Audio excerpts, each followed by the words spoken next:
You can hear this episode commercial-free, along with hundreds of others from Calaroga Shark Media on Apple, Spotify, or many other players. Just click the link in the show notes for more info. Calaroga Shark Media.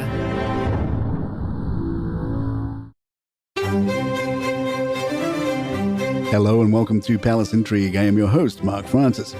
David Beckham and King Charles exchanged beekeeping tips during a meeting ahead of Beckham's new role as ambassador for the King's Foundation. Beckham was officially named a supporter of Charles' charitable organization following a private meeting to learn more about its work. Beckham said, "I'm excited to be working with the King's Foundation and to have the opportunity to help raise awareness of the charity's work.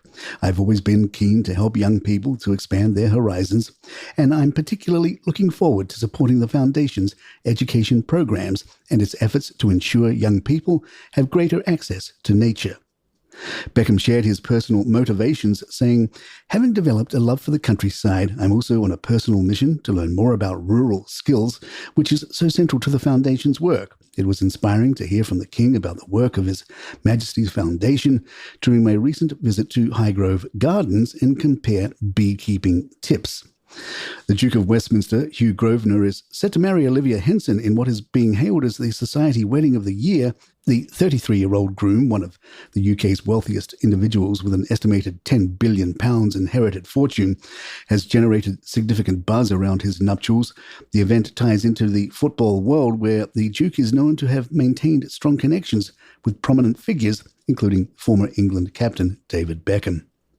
As mentioned, he was named ambassador to the King's Foundation, and his involvement in various charitable causes has paralleled the Duke's extensive social ties and connections, including with Prince William and Prince Harry, who are intricately woven into the fabric of the British aristocracy and the wider societal landscape. Meanwhile, the global fascination with football extends beyond Beckham's ambassadorship and into the Hollywood-backed rise of Wrexham AFC, a Welsh football club acquired by Ryan Reynolds and Rob McElhenney. During the new episode of the Disney Plus series Welcome to Wrexham, William visited the club, highlighting the intertwining of royal engagements with popular culture. Prince William is here in Wrexham today because it is St. David's Day, which is obviously the Welsh sort of national holiday, explained Wrexham AFC Executive Director Humphrey Kerr. "For us, it's great that the Wrexham Football Club and Wrexham as a whole has become a place the royals put on their itinerary when they're coming to visit Wales." The meeting between Prince William and Kerr was nostalgic, as they had grown up together and attended Ludgrove School and Eton College, Kerr fondly recalled. "I went to school with Prince William. I have known him since I was 7, or something like that. We literally shared a bedroom from 7 until 10. William, ever the football fan, praised Rob McElhenney and Humphrey Kerr for their work with Wrexham AFC, asking McElhenney, "Has the journey been as exciting as it looks on the outside?" McElhenney, filled with pride, responded that the team had exceeded anything we could have imagined. William added, "You give so many football fans whose team maybe is not in its glory days that they want to be, or used to be, the hope and optimism that one day you can be back." The BBC asked, "Prince William's role is changing. What does he really want to do with it?" They write, "If you turn off all the background noise about the royals, what does he want to do with his role? The key word, according to sources close to the prince, is impact. Rather than ribbon cutting, photo opportunities, and easy gimmicks, he wants to deliver projects that make a tangible, measurable difference. He's asking, how can I use my platform for good to create positive change, says a royal source. He has big ambitions for what he can deliver. It's a millennial vision of monarchy, taking off the tie and actively promoting a social agenda with language that wouldn't be out of place in a campaigning charity. He's rolled up his sleeves and played a fundamental role in ensuring the work begins as soon as possible, says a royal source, with the impact being that people don't have to go to the mainland for care. It's not particularly glitzy. Campaigners against the monarchy once described the royals as state-funded reality television, but the type of projects Prince William has been backing are often much less glamorous or even media-friendly. Prince William paid tribute to the late rugby star Rob Burrow, highlighting his remarkable resilience and inspirational spirit. William, who had the honour of meeting Burrow earlier in the year, expressed his condolences to the Burrow family and praised his unwavering determination in the face of motor neuron disease. In his heartfelt message, Prince William emphasised Burrow's profound impact, describing him as a legend of rugby league with a huge heart.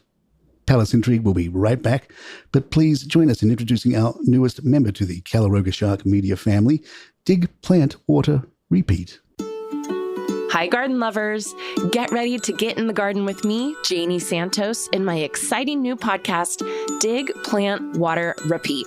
Twice a week, I invite you to join my gardening adventures where I share my passion, my expertise, and some fun stories as well. Whether you're a newbie or a seasoned pro, I've got you covered with tips on perfect plants, magic soil mixes, and creating swoon-worthy gardens. Plus, I'm bringing in expert guests to share their wisdom and their gardening enthusiasm. So if you're ready to get your hands in the soil and grow something beautiful, follow Dig, Plant, Water, Repeat on your favorite podcast platform today.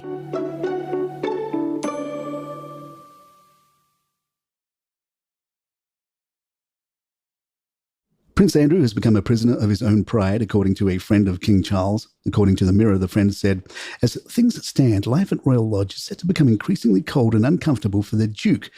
The only question now is when he will realise that he has become a prisoner of his own pride, and that handing back the keys will afford him far greater comfort and the continued support of his family." A source close to the royal family told The Times that Andrew is taking longer than desirable to recognise the reality of the situation. If he doesn't agree to move to a property better suited to his needs, the king may have to reconsider the levels of support he is willing to provide. In a personal letter, Meghan Markle expressed that she is humbled by her new Nigerian name. Meghan and Prince Harry recently completed a brief but impactful 72-hour visit to Nigeria, where they engaged with important figures and participated in fundraising events. During their visit, the Duchess of Sussex met with the Yoruba king, Oluwo of Iwo, who honoured her with the Yoruba name, Adeta Kunbo, meaning the crown or royalty from a foreign land. Meghan expressed her gratitude in a letter to the king, saying, "Thank you for your warm welcome to Nigeria. I am deeply humbled by your blessing of the traditional Yoruba name, Adeta Kunbo. I treasure the name and appreciate your trust in me to carry it with grace and dignity." She further reflected on the significance of their visit, noting its importance in exploring and understanding her heritage, which she highlighted extends to her children. Meghan also expressed a desire to return, saying, "We look forward to coming back home one day soon." Dean Stott, a longtime military friend of Prince Harry's, says the double royal cancer diagnoses of King Charles and Princess Kate this year has hit Harry hard. Speaking to 9 News Australia, Stott stated, "Obviously I can't speak for him, but I lost my father to cancer and we were close and that was still hard. So for Harry, it's got to be difficult living in America. There is that distance, so I have no doubt it's going to be hard on him, and that's why I really do hope there's some sort of resolution soon before it's too late." He is doing well. Obviously, he's always under the spotlight, and for me, I always want to see a resolution between him and his family. I think the priority at the moment is the health of his father and his sister-in-law. I think that has to be the priority first, and then hopefully they can sort of resolve their issues. On William being appointed to Colonel-in-Chief of the Army Air Corps after Charles held the role for 32 years, Stott dismissed claims Harry was upset, saying it was the natural fit since William has flown helicopters before. And there you have it. If you'd like to email us, our address is thepalaceintrigue@gmail.com. Please follow us on Spotify, Apple, or your app of choice. Write us a review, hit those 5 stars. And remember, you can get this show and all these shows as a subscriber. Whether you're on Apple or Spotify, it doesn't matter. And it's only $4.99 a month. Just look for the link in the show notes or go to calaroga.com/plus for more info. I'm Mark Francis. My thanks to John McDermott. This is Palace Intrigue. Good times.